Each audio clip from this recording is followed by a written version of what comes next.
to episode 7 of the Community Solutions Minnesota radio podcast.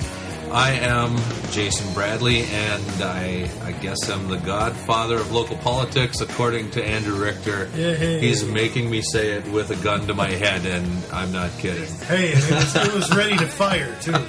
And yes, not to my right today, but to my left is Mr. Andrew Richter. Yes, and I am the voice of the Northwest Suburbs, as you have known for 5.5 years on television. I'm taking a little break to move up into the radio podcasting world. You know, my friends, if you miss Channel 12, if you didn't get the Sun Post, if you didn't see Community Corner on Channel 16, you missed nothing. You missed this podcast, though, Jason. Yes. And you're in deep trouble of not knowing what's going on. I know where everybody in this city lives. It's true. And everybody around the metro that's not from this city, I'm working on it. Well, we've got a big show today. It's going to be fantastic. Before we get into some very technical and interesting stuff that's not only happening here, but is happening all across the metro in all sorts of cities. Andrew, I hear you had a doctor appointment recently that went... Well, here's the thing, folks. I just want you to know what we go through to bring you this program. Okay? Now, stick with me on this. Yes. I went in, scheduled my lobotomy, and they took my blood pressure. Now, do you know what my blood pressure, my sitting blood pressure is? I told you already. It's got to be at least 4,000. Yeah, no, it's 170 over 110. That's my sitting blood pressure. And I'm here to tell you that the subject matters we're going to be talking about today, my life is in danger on this show. You know, 180 over 120 is that's about time for cardiac arrest. So I am, we risk our lives to bring you this program. This is true. 170 over 110. I had to drive straight to Walgreens after my doctor appointment. So I'm gonna hopefully get through that, but maybe you want to get out those things that shock people. And I've got my jumper cables right back there. That's it. Like you could be James Bond and do it yourself exactly. in the car, Casino Royale. Yeah. So it's a good thing I'm a perfect specimen of good health. So. Boy, you'd have gotten me on that one, but okay.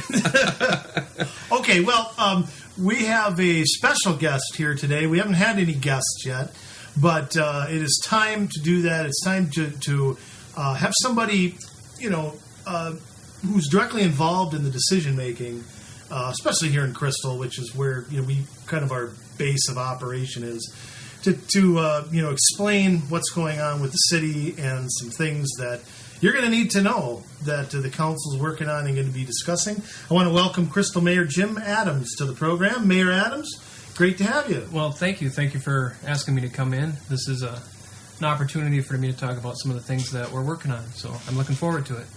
Fantastic.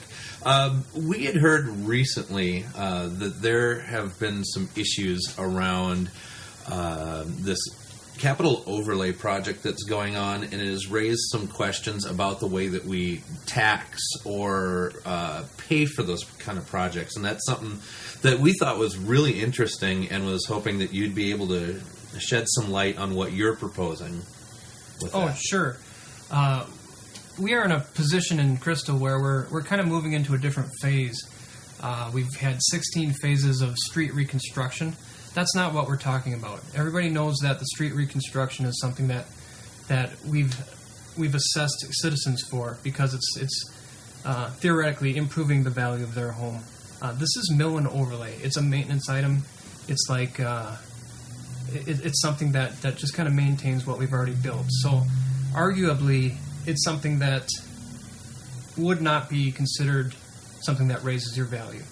And when you assess something legally, in most cities, you are supposed to be able to see that increase in value to do the assessment. Now, we're not every city. We're a charter city. And as a charter city, we can make some rules, or policies, I should say. Right. And these policies allow us to do things that other cities can't do.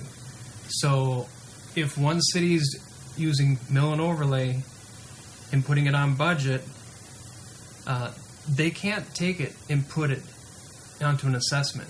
We, on the other hand, if we make a policy that says yes, we can, then we can. But the question is it a good idea? Well, Jim, Right. let me ask this question: have we been? How many Midland overlay projects have we done? Have we always assessed it? Is this a new thing? Is this something the council started doing a long time ago? Well, it depends on the period of time you want to go back. If you go back before the reconstruction, it was always a maintenance item. It was always on the bill, on our budget. And it wasn't something that we assessed for. Now, we've been in this phase of reconstruction. The bottom line is we haven't had to do many in the past 20 years because our streets are improving. We do a little bit of maintenance to get them to the point where we can actually do the street reconstruction. You know, it kind of carries us to that. But mill and overlay, we've done very little. We did a little bit last year on some parts that were deteriorating faster than we expected. And that's a whole nother story. Now, maybe we should just throw this out there: mill and overlay. Can you explain exactly? 'Cause, I mean, the street reconstruction is where an entire chunk of the city gets new curb. The whole, as you've seen around the city.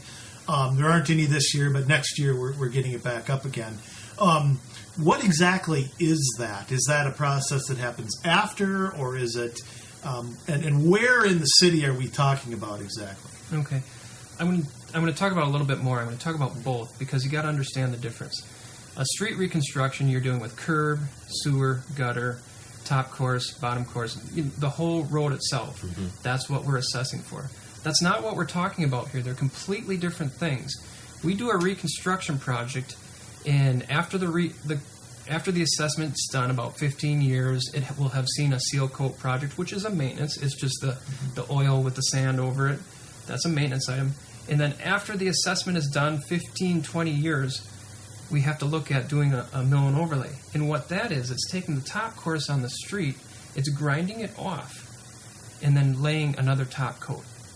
And the process is designed to prevent that lower part of the road from breaking through. If you break through that base course, you're going to start getting, clay, soil infiltrating and destroying the road, so it will require complete reconstruction again. And So that's what it's- we're trying to avoid. So a it's maintenance to item. keep the reconstructed roads lasting longer, and so we don't have to, as soon as the time's up, reconstruct them. Correct. Okay. I put two re's on that. Yeah. Great. And I think I just also want to point out, I mean, most people probably understand, but when we're talking about how we're paying for this, when something is on the budget, that means that taxes come in and they're assigned to a specific bucket in the budget, which then, everybody is putting money into, and it allows for these projects to occur all over the city. With an assessment, it means you're getting a bill in your mailbox saying you owe this much over and beyond what you're already paying for your taxes. And if you can't afford it, then we'll put it on your taxes for your home, and you'll have to pay it off over time. Am I right on that, Mayor? Oh, you're right on. I look at that. I call that transparency. My issue of transparency. If we have our maintenance in a bucket, how you say, on our budget, everybody can see what it is. Everybody knows how much it is. Our tax levy is going to go up or down based on how much we decide to spend. That's kind of what we do as politicians. We're in charge of taking care of the budget, making sure the tax levy is where it should be. However, if somebody takes a big chunk of maintenance and puts it over into assessment, that doesn't get it's not displayed on the budget. It's off budget. It doesn't mean that the citizens are paying any less. The project amount is the same, kind of, and I'll explain that later too. But the project amount itself is the same whether it's on budget or it's assessment. So, to be clear, if we were to take that project and assess for it, it would hit exactly what you said. It would hit the people whose road it is that's working on it. They're working on the road in front of them. Excuse me. And if it goes on budget, it gets divided amongst everybody within the city. Everybody's paying it, and that's important to know because when we did the assessments for the street reconstruction, it was only those people who weren't on county roads who got the assessments. Everybody on county roads did not have their roads redone and assessed. It was the Hennepin County us, being the city and everybody else in Hennepin County, paying for their roads. They never got assessed. If we take our maintenance, our mill and overlay, and then we take that to assessment, the people on county roads get off again, and they don't pay any part of maintenance. They don't pay any part of reconstruction. Oh, wow. Yeah, so it's a Hey, this is a county road, isn't it? Right out here? Yeah. Oh, no, you don't No. live on one. Close enough. Well, Jim, let me ask you this. We're talking, there's a project this year, and one of the reasons it's so vital is you guys are talking about the Winnetka Hills area, the part of Crystal that, the southwest part that sticks out like an alligator's tail. And that is, paying for that is coming up here this summer, and they were one of the first areas to get reconstructed. So, if citizens want to weigh in on this, what would you recommend them doing as far as, well, obviously they have people on the council that are their representatives. Please call your council members. Let them know how you feel about it, which way you lean. The council's split right now on what they want to do. Some want to assess, some want to put it on the tax bill. I think it's very important to put it on the tax bill for even reasons I haven't spoke about yet. There is, on Tuesday at the council meeting, there's going to be a public forum where you can come there and speak as well to the issue. We are talking about moving the project forward. That's the issue at hand. But at the same time, we still have not had a solid debate as far as whether we do assessments or whether we put it on the budget. And we really, as a council, need to do that. And I think we're going to need some help from the citizens to help persuade this discussion to take place. so is it, have they gotten special assessments in the mail, told to come? No, we're not that far in the process. Oh, okay. Right now we're deciding which way we're going to go. Like I said before, we are in the middle. We are almost done with the street reconstruction. We're moving into a maintenance phase in our city. This is going to set the course for the next 20 years to 40 years in what we do in the city of Crystal. It doesn't matter what's going on in Winnetka. I mean, it's really not about that project. It's about all of them.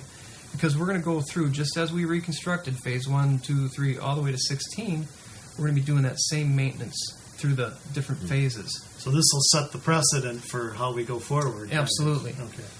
And a lot of people from the staff are saying, the precedence has already been set because for 36th, we did a mill and overlay on a county road, and they assessed for that. Well, yes, they did, and they did that because it was equivalent to a reconstruction in their mind. Since they weren't going to have to pay for street reconstruction, they decided to have them assess 36 like a reconstruction. Well, in order to make that policy apply to future projects, we have to change that policy and modify it. So this is the time where we make those decisions. Wow. Yeah, so that sounds like it's going to have some big effects for a long time. You were talking a little bit about transparency, and I think that it's really important that people understand how this is done, because I would never have assumed that there would be special assessments that could be, or how it was paid for, what the process was, because it doesn't show up on the budget. And so that brings to my mind as well, that there needs to be some sort of responsibility from the city's standpoint in being consistent with how they do this. And like you were saying, early on, it's important to set this, because if we don't and we switch halfway through, I mean, what does that then do to the people who were assessed, and then they have to pay in taxes to pay for everybody else's later on? Could you speak a little bit more about the fiscal end of it and maybe how much money okay. are we talking here? I mean, Yeah. what? Well, a mill and overlay project is going to be $2,000 roughly. Okay, That's how much we're talking about. that's per home. That's per home. Okay, If we were to take that and put that into the budget, it's going to be about a 10%. It's a little less than that, but I'll use 10% just to round it. 10% increase in the tax levy. Well, okay, great. We get to raise taxes. And political opponents can say that about us. Well, you're raising taxes. Actually, no, I'm not. It would be the same whether we levied it or whether we put it on budget. The difference is we're going to put it on less backs if we levy. And what's more, if we levy, there's some people who can't afford to pay the whole levy that first year. So those people who can't afford the levy, it's okay. We're going to force them into a debt instrument. We'll finance it for them. We'll charge them 5% and make them pay payments, and they'll pay approximately 30% more than the project really costs for that. And I don't think that's right. No. I think that the people on county roads should be paying for the maintenance. I believe the people who can less afford it should not be charged interest for it. Well, and it also has to lower all the city's outstanding debt service. The money that we've spent that we don't have yet, that number is always something. I know it's alarmed you too, how big that number has grown to. Right. When you look at street reconstruction, underneath each of those assessments is a bond. So each phase there's a bonds. And that's how we pay for the project initially. And as we wait for the assessment payments to come in over time, that's what pays the bond back. What people fail to realize is they're paying the interest. We as a city, we're only paying 1 or 2%. Lately the interest rate's really low. How much we pay for bonds, and a lot of people like to say, "Hey, that's free money.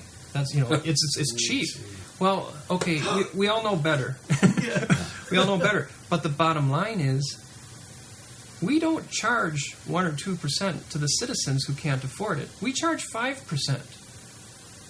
So all of a sudden, the people who can least afford it are subsidizing the project more than other people are with the interest, and that's just not right. No. Yeah, and I've always giggled when the old council used to, slap a Midland overlay or something on somebody, then tell nobody their taxes went up when in fact they got a big special assessment. Yeah. It used to always be one of my favorite parts of every December. The old council had that speech on tape. Well, you also talked about transparency. So you put it on the budget. It's transparent. Everybody knows what it is. If it ends up being a tax increase, everybody knows it. It also puts the pressure on the council to say, hey, are you serious about wanting to keep the tax levy even? If you are, something else is going to have to happen to make that 11 or 10% go away. So, well, then you can have that debate too, because that to me is something that one thing that I haven't really seen, and again, I'm speaking mostly to the previous council, is a real debate about overall city spending, and if we do this, those hard choices that everybody wants to push off till next year, push off to the year after that, this would almost force that debate to happen, and the council would have to go out and, to use the lack of a better term, sell what you're doing, and explain why it's important to do that. And that's why this podcast is important. That's why Mayor's Minutes is important. And I'm on Juanita Hoff show too, and I'm talking about the same issue. That's why it's important for citizens to know this is a big deal. We need to have the conversation. We need to have the debate. And to say that mill and overlay or a maintenance item is the same as a street reconstruction project is just simply not true. They're completely different animals. They're handled differently on the budget. And we have an opportunity right now to have a conversation, and that's what we're trying to do, is have that conversation. So let me ask this. We talk about having the conversation. You mentioned the council's pretty split. What are the arguments to not doing it the way you're proposing? I mean, what are the people who say no, we should have an assessment? What's their argument that they make? The biggest argument that's hardest to overcome is the argument that, all right, somebody's paying their assessment for the street reconstruction. How can we make them pay also for maintenance when they just got hit with the reassessment? Well, the bottom line is they're two separate items. They're completely different. They're trying to wrap them up as being the same thing, and it's a double hit. It's really not a double hit. Before we did the street reconstruction phases, we were paying maintenance through the budget. And whether you were paying assessments on any street reconstruction, you were still paying for the maintenance on the budget. They're trying to make it look like it's unfair to do it that way. When I think charging more interest on a project is more unfair. Taking it off budget is less transparency, less fair, in my mind. I think it's just very important for us to take a look at what costs are we adding underneath that people aren't seeing. And it's easy for me. I mean, I'd be happy to do assessments if all it was about me getting reelected. You know, my tax levy is not going to go up when I'm mayor. Perfect, great. Maybe I'll get reelected. I don't care. I just don't care. I have to pay my taxes too. You have to pay your taxes. I want to do it the most fiscally responsible way I possibly can. And if we look horrible doing so, by having an increase in levy, at least we told you what we're doing. Mm-hmm. We're not hiding it in a different way.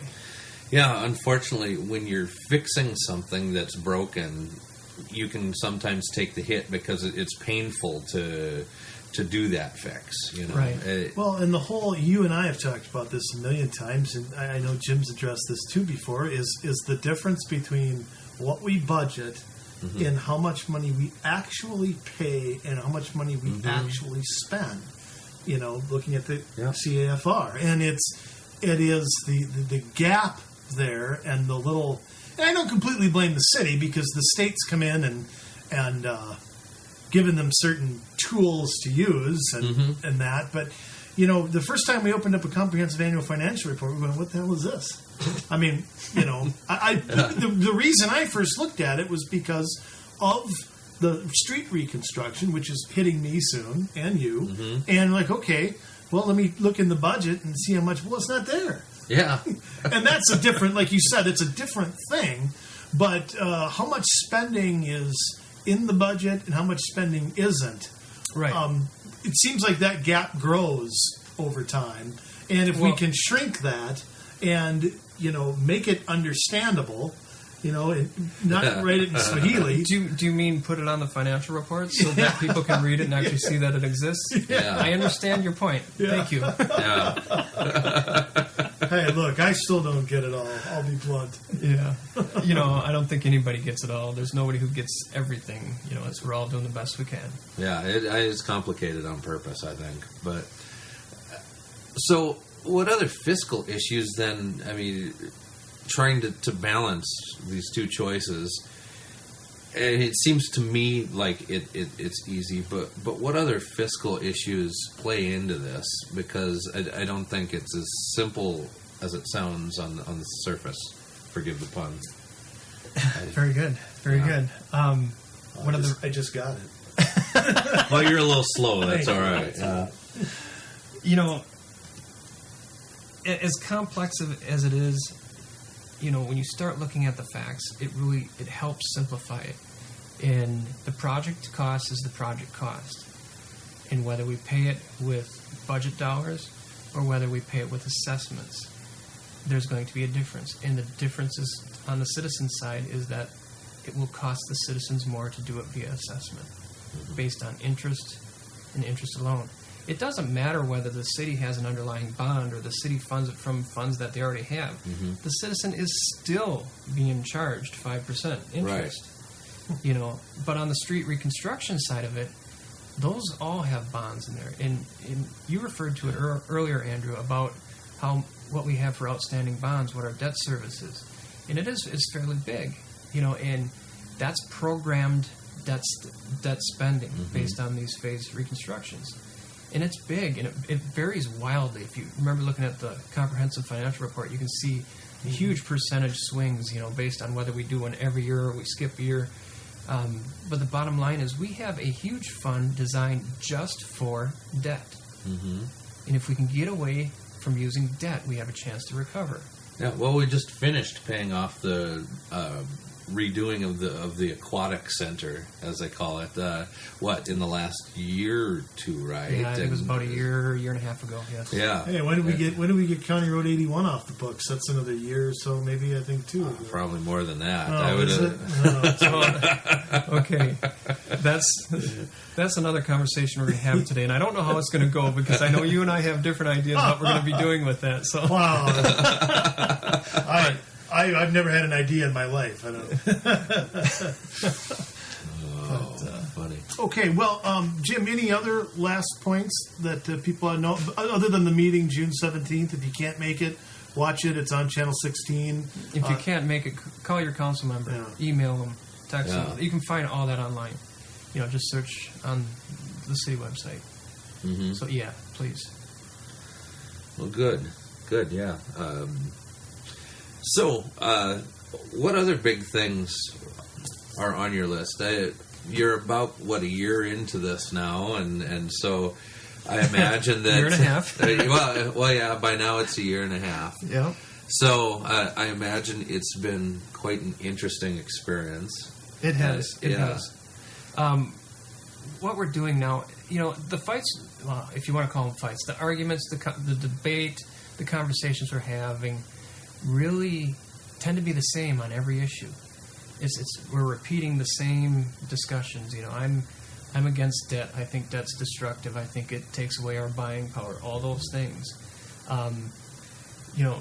Let me tie back. We'll get off mill and overlay and maintenance soon, but let me tie it back to that. If we do debt financing for the mill and overlay project, we have a problem because we can't do the seal coating. Mm-hmm. If we do it via assessment. If we don't do it via assessment, we'll be done paying for that mill and overlay in such a time where that is paid off by the time we have the need for the seal coating. I didn't explain that real well, but basically if you were to finance it, it would take 10 years to pay for a mill and overlay. Well, at 7 years, you're going to need a seal coat. If you take away the expense of that, you lose 3 payments on the end, or 3 years payments on the end. Well, that 3 years payments will cover the cost of the seal coating. Voila. Use no debt, it pays for our seal coating. Wow. Yeah. That shows the power of actually paying cash for the projects you have. Very good. Yeah, because I know a lot of times we'll get into, especially at the state level, this is a budget year, this is a bonding year. Like bonding is not spending our money. Right. It's just delaying spending more of our money. Kind of like around the Bradley house when you put the mortgage on the credit card. Yeah. It's just, that's not good either. I doubt that. Yeah. Not yet. But, the next project we're looking at is the Public Works, and we had kind of a similar argument. There was a proposal to do some bonding for the Public Works facility, the new one. Well, guess what? That's debt financing again. Mm-hmm. And it's a funny thing because we have a fund which is designed just for replacing buildings. Yeah. And that fund is up to over $10 million.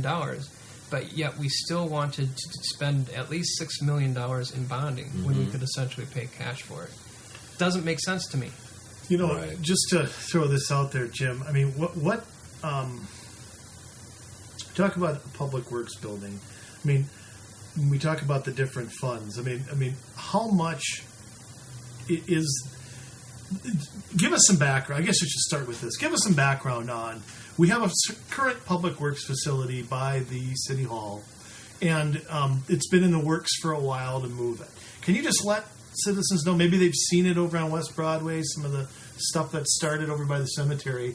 What went on right there? Why is it being moved? What's the whole deal behind that? Okay, the Public Works facility is located on 41st currently. It's real close to City Hall. It is, it's a little, we've outgrown it as far as size, ability to store all the equipment there. We have welding booths that have wood walls or pegboard walls, which doesn't meet any safety standards that I'm aware of these days. We're to the point where we have to do a massive amount of upgrades on that facility to keep it going. And if we do that, I don't think it's a great use of our money, me personally. We could take that same money and start getting us to the next level, to a new facility that is large enough, that does have all the safety features and the upgrades that we would have to do anyway. And that building would sustain us for 40, 50 years. So that's kind of what's going on there. And when I was inaugurated in January, that was on my plate immediately. It was as if it was a work in process, and I'm not sure how work in process it was, but it was pretty much laid before us, and this is what we're doing, this is where we're at with this. And it may have been an opportunity, I don't know. But the bottom line is it makes sense to upgrade that facility at some point in time. And right now we have the money, we have the ability, we have that fund that's designed just for that. And it just makes sense this time for the safety and the upgrades, so we don't have to put bad money into a facility that's not going to sustain us for more than 5-10 more years anyway. So when we talk about, is there, just to throw this out there, when you talk about bonding, is there a limit as to how much the city can bond? Is there a percentage or a dollar amount? Because bonding's sort of casually thrown around, like you said. Well, we can bond it. Well, I mean, is there... You're talking like a debt ceiling, right? Well, I mean, yeah, or I guess I am. But I mean, can the city just bond whatever they want to? No, they cannot. Okay. There are limitations. There are different types of bonds. There are a lot of bonds. We're actually bonding for Kavanaugh, which is a different project. But we're not private property. Yeah, it's private property. We're not responsible. The taxpayers are not responsible for servicing that debt. You know, a different thing, but it's done through the city bond and with their credit rating. Kind of weird. I don't get that. I'd love to use somebody else's credit rating, but I get it. But the bottom line is, yeah, there is a limit, and we're not near the limit. I've seen other cities in our area that are more inclined to use bonding as a tool than we are. You know, all in all, you look at our fiscal health, we do pretty well in Crystal. You know, even the predecessors have done very well as far as not bonding us to the moon. But the bottom line is, we're still relying on local government aid, which means we're not able to cover our costs. Mm-hmm. We still need to get more bang for our buck, and we still have a fund of debt service that's taking our purchasing power away. So the Public Works building is in the process, shall we say, of moving. We're by Doyle's there. Where are we in this process? Are we? They've started tearing it up. I mean, what's the timeline? You'll see ground being broken in August, early August. Right now, you're seeing some activity. You're hearing a lot of backup alarms. What we're doing is we're reclaiming the parking lots. We're trying to reuse as much material as possible. We even picked up some material from the Winnetka Learning Center, and you'll see that piling up over there in Well, you can count on New Hope to leave it there. I mean, that's stop. Every time we're on, I got to take a shot at New Hope. Sorry. So, you mentioned, is it going to be a cash project then? I mean, is that... The council has decided to do cash on that. Okay. It's a $13 million project. Whew. We have over $10 million in the building replacement fund. We went through the process to find out what our future needs are. We figure in about 10 years we'll have an idea what we're planning on doing with the city building or the police department. There might be something coming up in 15, 20 years for that. So really there's nothing real close on the horizon that we need to worry about. We'll have time to rebuild that fund. Now there's a gap there. I think everybody can do the math. 13 minus 10 is 3. We got $3 million to pull off. Yeah. Well, we can pull off $1 million from the utilities fund. And there's the project you mentioned earlier about 81, that thing coming off the books. We're planning on using 2 years payment that were from that and applying it to this project. So this project will extend a couple years, and with that, as we break away from paying for the County Road 81, we'll be actually applying those payments to this so that we don't have to bond anything, which I think is positive. I know during your campaign you said that's a tax return, that's a tax break, and that's what people, let's return it to the citizens. And I get that. Did I say that? You sure might have. It's funny. I thought that was a great. Well, I mean, for me, for me, it was more. You and I, it was more a reaction of what Hennepin County did to us. Yes, because we were forced to pay that. Yes, and it's basically a tax on a county road that the county said, okay, well, we're not going to fix your road if you don't do it our way and you don't pay for something. Right. And so, my whole thing was we had 1 year where our taxes ballooned because that was added on top of all of the other increases that had came. So,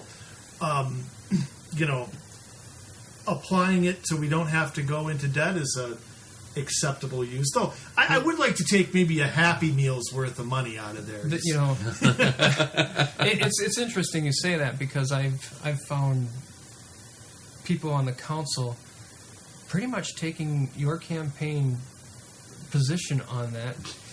And before, during the campaign, that was not their position. and I just simply said, be careful, because that's my second choice. But the bottom line is, we do have some available money coming from the 81 project. Before it was the 81 project, a lot of that was a different project. We've been running that inside the tax levy since the early 90s. Yes, we did have a little bit of a balloon for 81. It was a little more than the project ahead. That's true too. But what we're trying to do is keep the levy the same and get us to a position where we're not servicing so much debt.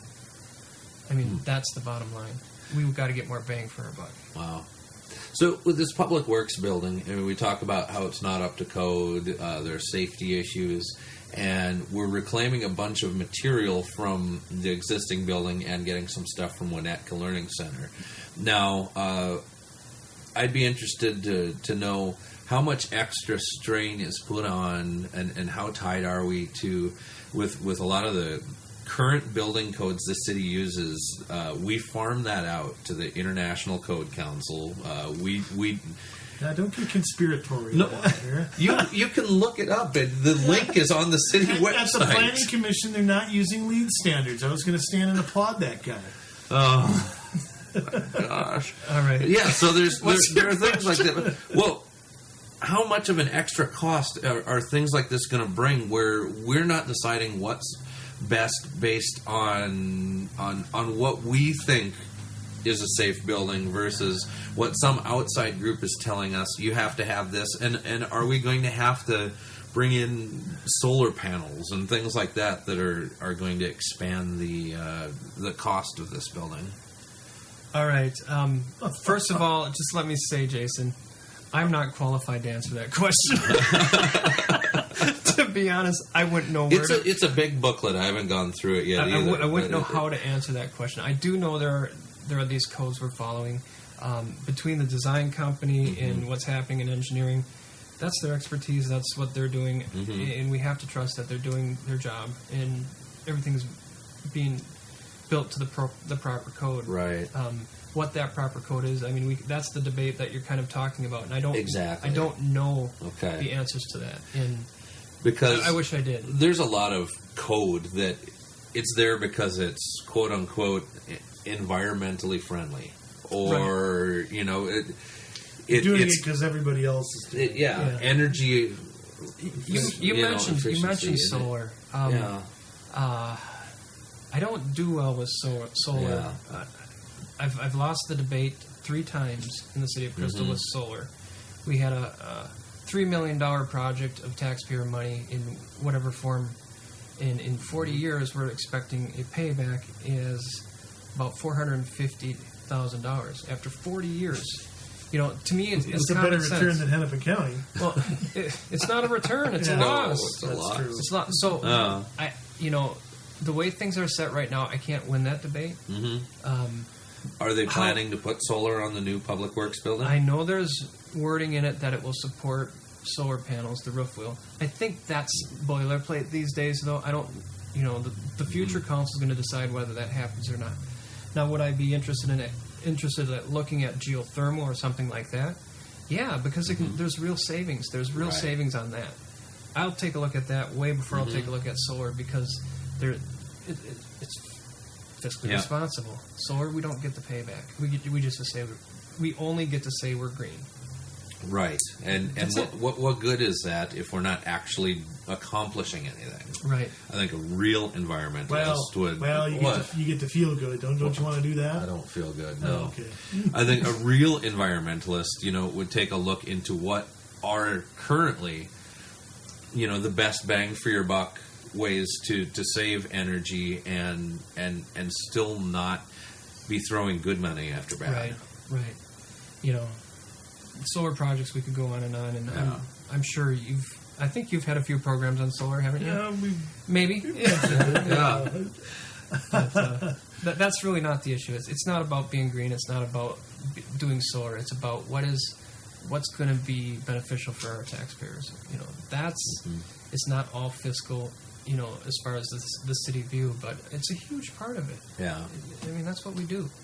We're there to implement policy, and we do that with our budget, with fiscal policy. Has there been any talk about, we need to build a state-of-the-art public works building, or has it been, well, let's look at what our needs are and be responsible with that to give something that's safe and workable for our employees, but yet still being fiscally responsible to our constituents? Okay. You want me to talk to where we're at in that? Correct. Yeah. I wish we were in a better place. I know that we are going to be talking a lot about design. We're looking at groundbreaking in August, and the council still needs to have the conversation about design. We've seen some design. There's been public meetings at the community center with the design. There's been input. But has the council really gotten into the detail as far as what they're doing, whether it's a Cadillac plan or not? Not really. Okay. You know, it's designed to be expandable, but we're limited by the size of the lot. You know, have we had the conversations completely about, well, should we build up? Can we build up? Those are the things the council still needs to really hammer out and get satisfied. I know some people are satisfied with the plans as they're coming straight out of design, and there's others who are really uncomfortable, and they really need to get to a place where they're comfortable that we're not paying for a Cadillac plan. Yeah. And we are actually addressing just the needs. Okay. Good. So, is there anything else I can kind of maybe wrapping up on the Public Works building that you want to address? And again, I just want to reiterate, if you've been sitting through this and you're not from Crystal, that this happens all the time in every city, where the buildings get older and there are things that need replacing or rebuilding, and there's always a big discussion about what's the best way to do it. I mean, if you drive through Ramsey and you see the shrine to themselves that they built. Hey, you know what I saw the other day? What? The Anoka County Center. Yeah. Whew. Yeah. Boy, that's marble statues. That's another Taj Mahal. It's over 169 and Main Street out there. Whew, Okay. Boy, Huh. brutal. Yeah. Well, anyways, I mean, and that's the debate, is a lot of these places do spend a lot more than they need to, and this is something that applies in every city, because sooner or later... Well, it's the keeping up with the Joneses. It's the one city has a Taj Mahal, so we need it. I mean, there's a lot of that goes around, and you know, it's up to us as citizens to be engaged and to, you know, rein them in if we have to. And I think if council people don't hear from anybody, then, you know, that's a shame on us. Mm-hmm. So, absolutely. So, with that as a predecessor to any final statements, do you have any on the Public Works building, or that pretty well cover it? Well, I don't know how long these podcasts are supposed to go, because I can keep going. You know, and there is a piece that I think I do kind of want to bring out. It's the County 81 money. My plan with that money moving forward is to help rebuild that building fund, because there's no place we can fund that from. Mm-hmm. And if we don't fund it in 10 years, when we do have another building and our needs are facing us, we are forcing the hand of that council to bond. So if we're going to buy that fund down, we have to be able to figure a way to replenish it. Mm-hmm. So that's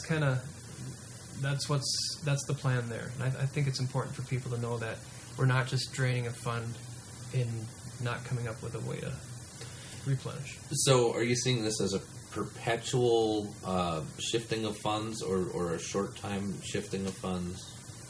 Well, that depends on councils. It's going to take many years to undo the debt service that we're carrying. Mm-hmm. If we're able to undo all that debt service, yeah, you're going to start seeing tax cuts. The things that we're doing right now, it's setting the stage for the out years. It really is. Mm-hmm. You know, a lot of people put the negative in the out years. Yeah. The positive is in the out years. And again, it's going to be incumbent on the citizens being engaged in the city of Crystal to know what the plan is, to know that we're trying to buy down debt. Because with that, we're going to have greater purchasing power. And if you don't get a tax cut, guess what? Mm-hmm. Somebody's spending the money that is supposed to be coming back. It's important to know that. It's kind of one of the underpins of the whole philosophy. Mm-hmm. You know, otherwise, Andrew's right. Just give them the money back now. Yeah. You know, why bother? Because the next council is going to come and turn around and spend it all. Mm-hmm. So it's important to have this forum and other forums for people to understand exactly what we're doing, why we're doing it. Well, and I think, I have to say that the previous council, to me, had no vision on that money. I mean, I watched so many council meetings, it was just mind-blowing. And work sessions, and the things I heard about Highway 81 money is one part of it, but it was always the discussion was, well, how do we put it off to 2025? And this conversation is the exact opposite of that. Yes. And it's important to, for people to note that I can't underestimate the difference in attitude.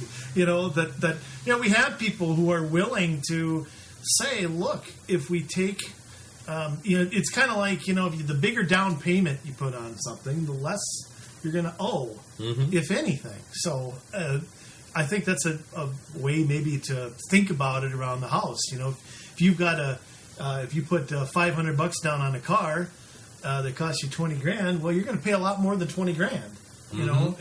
And I think that's while it's not quite the same, it's a way to think about what we're proposing here. It's not the same, but it is still debt payments, and it deteriorates your buying power the same way. One's a car loan, one's a mortgage, one's bonding. They got different fancy names. It's debt financing. The interest is going to deteriorate your buying power. Period. Period. Spending money you don't have, no matter what. Yep. Yeah. It's interesting how all that ties together. With something that's interested me. Oh, I'm going to get to that in a second. Something that's interested me is kind of along the same lines. You had talked about a zero-based budgeting approach for the different departments. And so if the departments have to kind of claw and scratch for the money that they get, are we thinking that we're still for a time going to collect the same amount in taxes and repurpose that money then towards paying down debt? Is that kind of the where we're moving as a mantra for the city, or are we looking at making some real cuts immediately there? I got to tell you, zero-based budgeting. I never talked about it in terms of that. You must have extrapolated that from what I said. Maybe. However, your point. That's what I'm implementing now. Mm-hmm. Not zero-based budgeting, but try to buy down debt. Try to do that. I want to do real cuts. Right now, I can't do real cuts. Okay. The council's not in a position to where we can have the proper debates to have those cuts. Mm-hmm. Last year during budget time, we had some real cuts that we had to take a look at. Can we make these cuts? The appetite in the council was such that no, we don't want to make those cuts.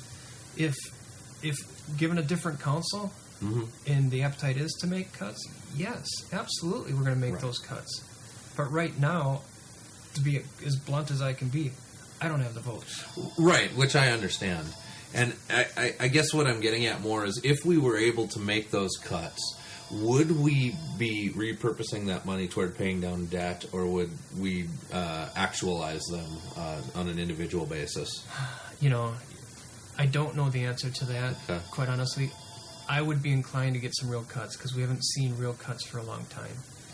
But yes, we have to keep focusing on the debt because the more we focus on the debt, the more we're going to have the ability to pay for what we have. We talk about LGA, which is the money that we're getting from the state, which supposedly is our shortfall. Really? We should be able to cover our own costs. Yeah. And if we don't, we're paying too much for debt, or we're paying too much for services, or something. Something's amiss. We really should be able to stand on our own. We shouldn't need another government entity. Well, and I'll say for that, I've been hearing this council say, again, not you guys, but the previous one, telling me every time remember that was a different year plan we had to get off of LGA somehow. That was supposed to be, we were going to look at that as zero, and I don't know what year that happened because I don't remember that. It was year after year after year. It was, we got a 3-year plan now to wiggle our way out of LGA. And here's the thing.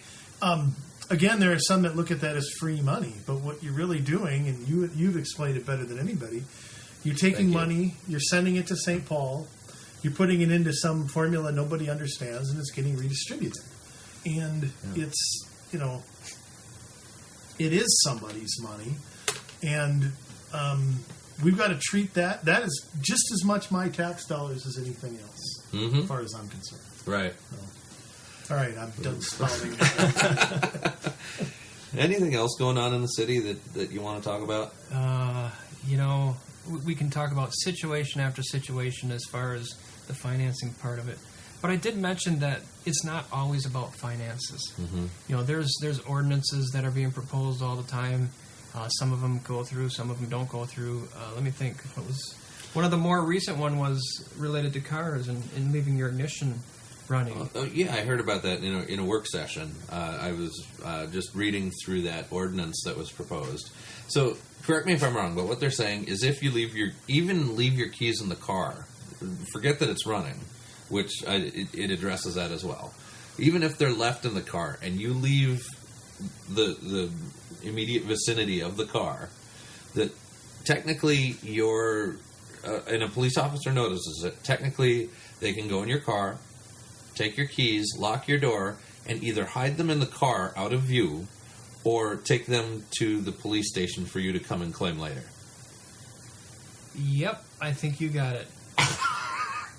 Wow. That's for me, it's laughable, and I don't want to make light of it because it was really a serious proposal. But when it comes down to inviting the police to come into your vehicle and inconvenience your day immensely, coming into your private property inside your car, all of a sudden plain view becomes things inside your car, under your seat, wherever they decide to hide those keys. And it's a liberty thing. It's related to our freedoms, and I don't care if it's in your driveway, or I don't care if it's in a parking lot of a subway or wherever, a gas station. It's giving the police too much power. And I understand their point is they're trying to eliminate or lessen the number of car thefts. Well, since when do we start taking victims or potential victims and making their lives miserable just to prevent a potential? Well, it sounds like the whole argument we always hear about the liberty versus safety, and it seems like to me that seems like an invitation to just go in anybody's car. I mean, that's how I see it. I have to. I really don't think our police department is like that. No, I don't either. I don't either. But at the same time, could we ever hire somebody like that? Could we get there? Yeah. There's a lot of things going on in our country that I can't believe we're doing. And why are we special? Well, we're special because we're watching this stuff. We're paying attention to this stuff, and we're not going to let it happen. Yeah, I mean, what happens if I leave my keys in my car, a police officer wants to hide them under my seat and feels all the Whopper wrappers I might or might not have under my and wants to then with the way the healthcare system is going, tell the doctor, hey, he's not eating healthy. I'll tell you, you're conspiratorial today, man. I'm trying to make up something really innocuous here rather than go to. But I think Jim's point about plain view is questionable. I mean, the police don't wander around and look into everybody's view. Is that what they're going to start doing? Again, not that I think our police department, I don't think they're that way either, but it only takes one. It only takes one, or another city might get the idea and say, oh, Crystal's doing this. Yeah. Well, I mean, quite honestly, I don't want to put our police in that position. Really? Yeah, well, the police officer, he went into my car, and I'm missing this, and wow, really? Yeah. You know, Yeah, as if they it don't have protects the enough police, trouble too. doing their job. Yeah, no kidding. And what does it, pardon the pun again, open the door for? But they start with the car. And then what happens if, well, they left their lights on in the house and the door's unlocked, and, we got to go in the house and take care of that. Jason, I do believe I saw your windows open at your house, Yeah. and that could Someone increase could the burglarize chances you. of burglary, and that takes a lot of our time. So I'm sorry, we're gonna lock up your house. Yeah. I mean, come on. Is that where we're headed? I mean, there's the potential for that once we move in that you direction. can come up with examples after examples after examples where this is just not the route that we need to be taking. And we can make it as absurd as we want. We can make it as simple as we want. And just think about it for 10 minutes. You're going to come up with your own examples. And some of them are just absolutely absurd. It's one of those things that sits in your mind and it dings around and you get madder and madder and madder. It's like, wow, that's like this. Ah! We can't do that. No, we can't. No, exactly. And well, this really isn't that. It's that first step. And everything always... True. You never get the full package right away. It always happens in steps. Oh, that wasn't so bad. What if we try this? I gotta tell you, I was talking about this ordinance with a friend of mine, and she was actually in Russia till she was, I don't know, somewhere around 11. Mm-hmm. And she darn near went into a panic attack when she was thinking about what the policy, how it could be used. And the reason she did is because those were the types of rules that the Russian police entered her very house with. There's a reason why she's here, because she had that kind of police brutality in her life. Yeah. And they were very similar, and she darn near went into a panic attack just thinking about Don't this tell her about policy. the Met Council. No, we won't.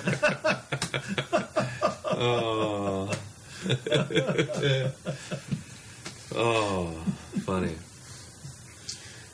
So yeah, I mean, we've got things like that we've got to be on the lookout for, and unfortunately we see this kind of, may seem innocuous even to the people that want to propose it, but Yes. I just don't think that they really understand liberty in a greater context, how it was intended to be, how we should be free to do anything within our property that is peaceable. Correct. Correct. Peaceful, rather. If we are not doing anything that affects another's property or their pursuit of happiness, that, and again, Jason, that's within reason. That's old thinking. Come on. Constitution's Maybe it's the living new and breathing thinking. and has to be burped and all that stuff. Maybe it's the new thinking. I really think more and more people are starting to move back towards liberty. And I never considered myself a liberty-minded person, but it seems to me as things continue to change nationally, locally, state level, what have you, there's more and more infringements, and it's becoming more. It's consuming more of my thought process than ever before in the last 3 years, and it is important because I think you said it earlier, Andrew. We're trading freedom for safety, and where we end up every time it's a totalitarian nation, and that's to say it can't happen here. Are you kidding me? The stuff we've seen nationally just this week of things happening that are going around our Congress. Come on.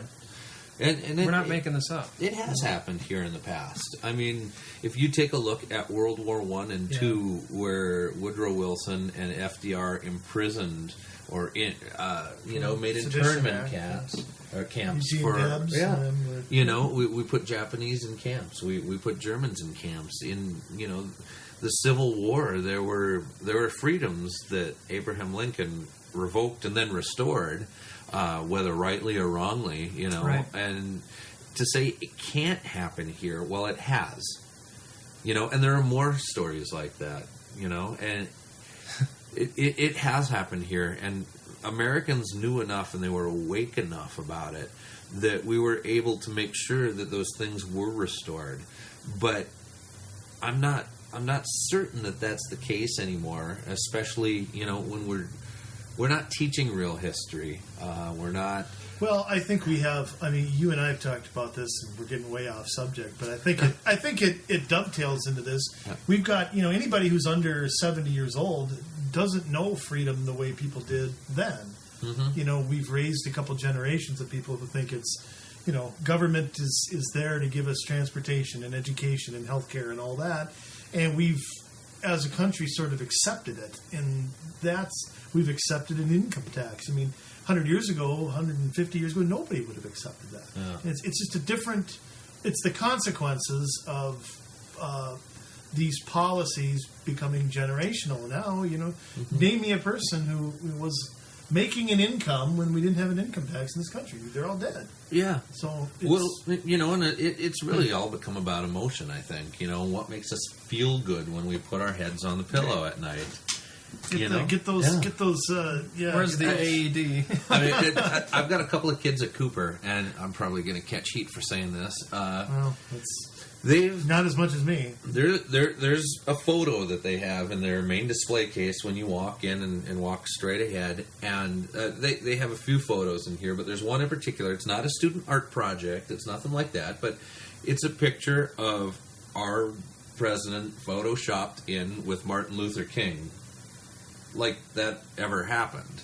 He's like his age now with Martin Luther King. It really. How about we teach history? Jesse Jackson there holding Martin Luther King's head like he claims? It's just ridiculous. Why don't we teach history the way it actually happened instead of making up these fairy tales to make people feel good?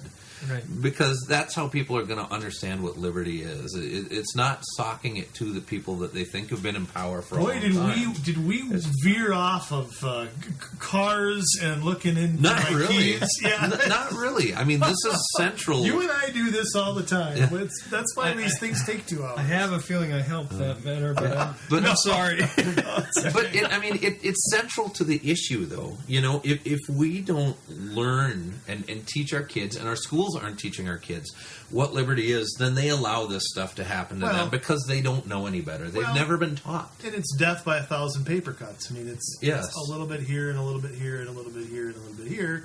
And eventually you have a country, a city that's unrecognizable. Mm-hmm. Right.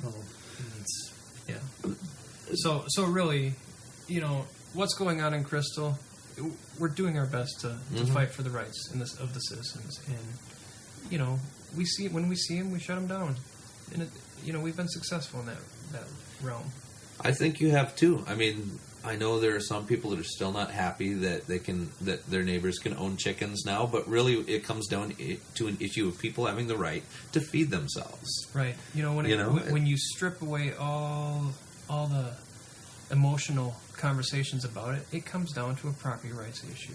Mm-hmm. As long as my chickens aren't pecking your legs off or whatever, or bothering you, no harm, no foul. Mm-hmm. If on the other hand I don't clean my coops and it stinks up your living room while you're entertaining, you got a problem. Absolutely. No, it's just like a dog not cleaning up. I mean, my dog's 3 times the size of any chicken anybody's going to own.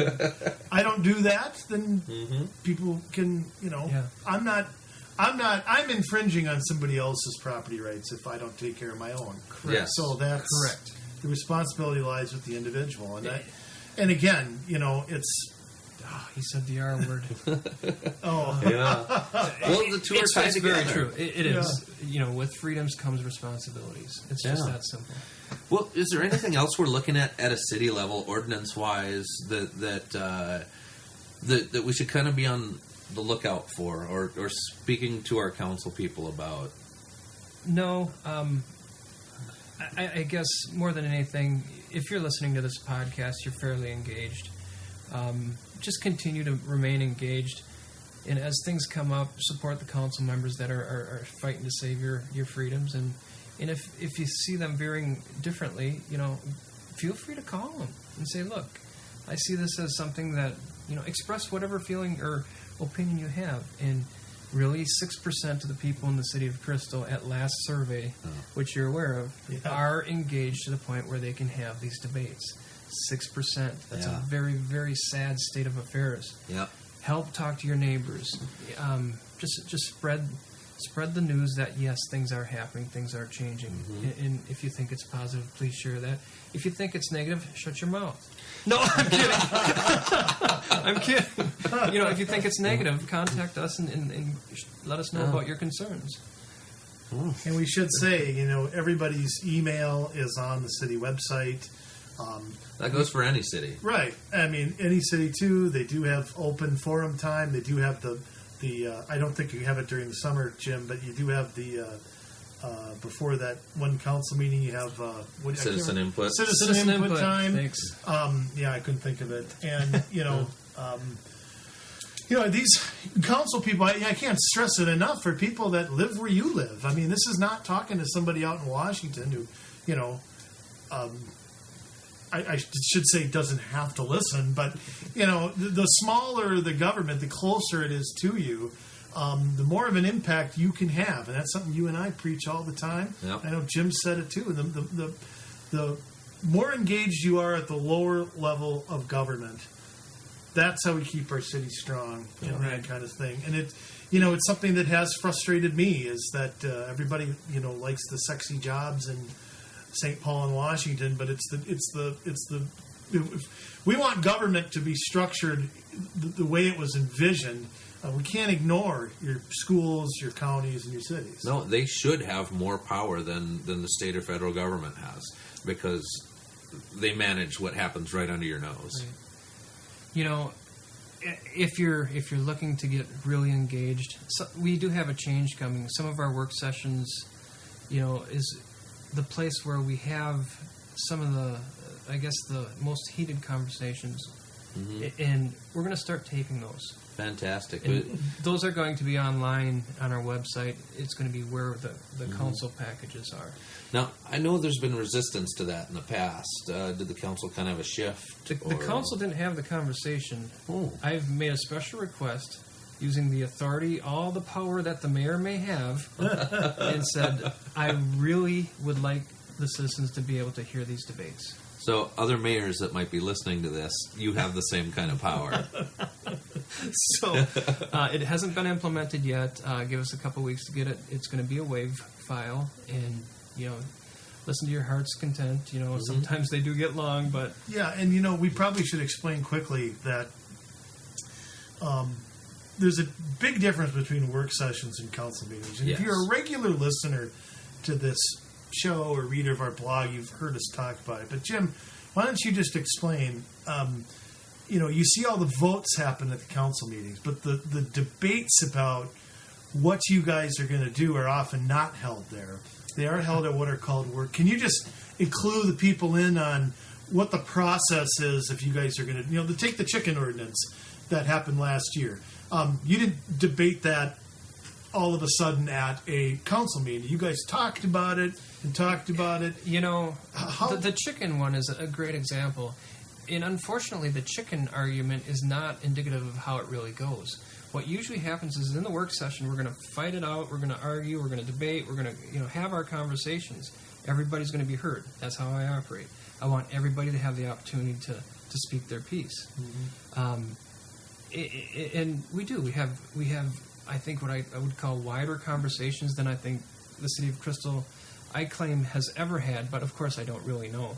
But we have a wide. Make that claim. We have a very wide variety of people and ideologies and philosophies, and we have those out in the work session so that they can become very interesting. Either the debates are extreme detail, great discussions, or you can see the politics of us, somebody who doesn't want to talk about it, somebody who wants to see it shut down, somebody, all of that you're going to see in the work session. With the chickens, we did bring some of the debate out onto the floor of the council meeting, which is unusual. So I guess I only saw the last meeting where you guys voted on it. Yeah, and that's really what I would love to see the council meetings be. This is my opinion. This is why I'm voting this way. I agree with this, and this. I don't agree with this, and this. We tend to have all the work done in the work session. We get to the council meeting. Everybody, yay, nay. We're all either in lockstep or we're in our normal division of 3-4. Whatever. And it seems like, they seem to have their mind made up already. Well, yes, they do. We've had the conversations. So there is a huge difference in what they are. Yeah, well, I mean, I think that taping those work sessions is going to be big.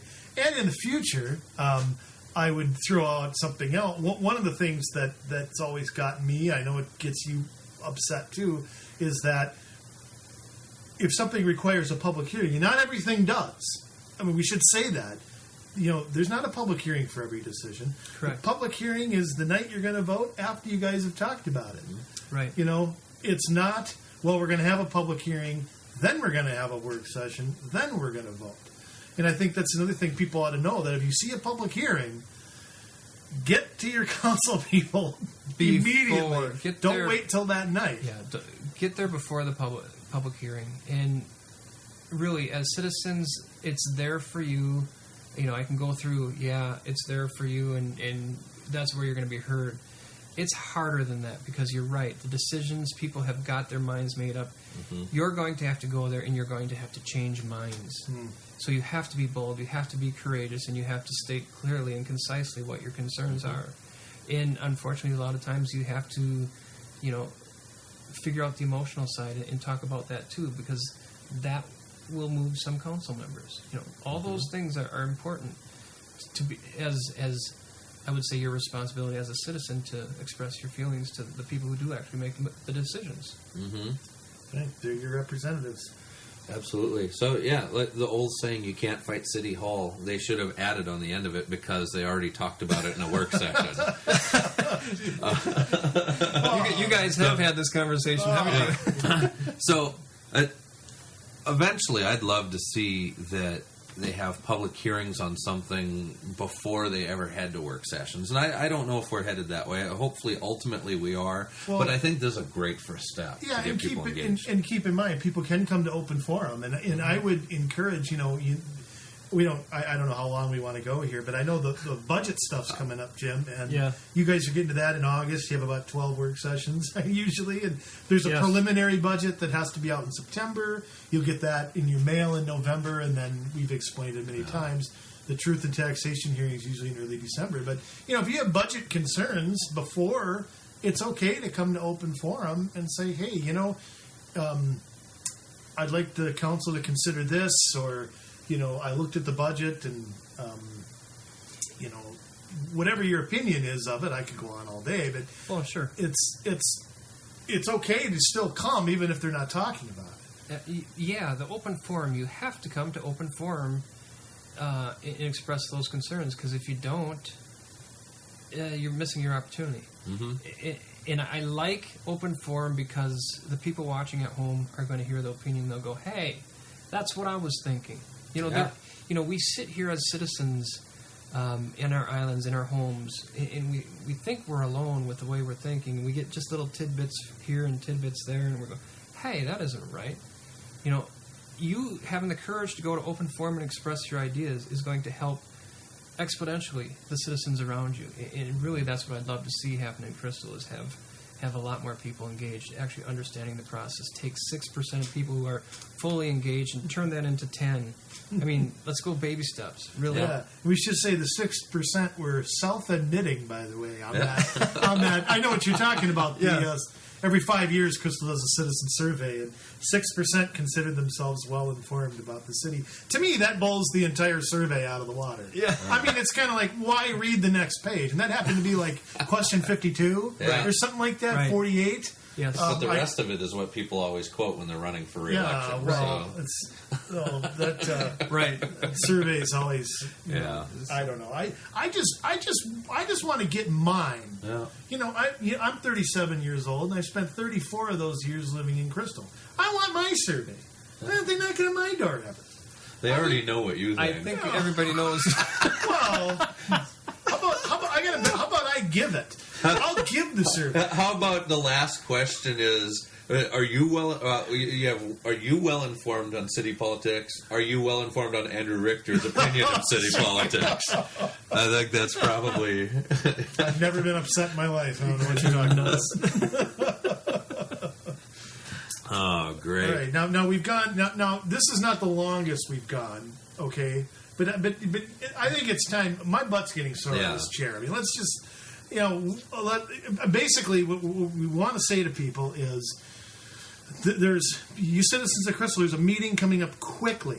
And this decision could potentially, if you plan to be in Crystal long term, I mean, what you're paying for this could be very much affected by. Jim, let me ask, is the council going to decide this on Tuesday? We are going to decide whether we move forward with the project, with the maintenance project. Okay. Now, what they've said is it doesn't mean that we've settled the financing. We are nowhere close to settling the Okay. financing, and I'm inclined to say, you know what? If we're so far away from even having the debate, we're not willing to engage and have the conversation, project stops. That's where I'm at. I'm frustrated with the lack of real issues being brought up and real debates happening.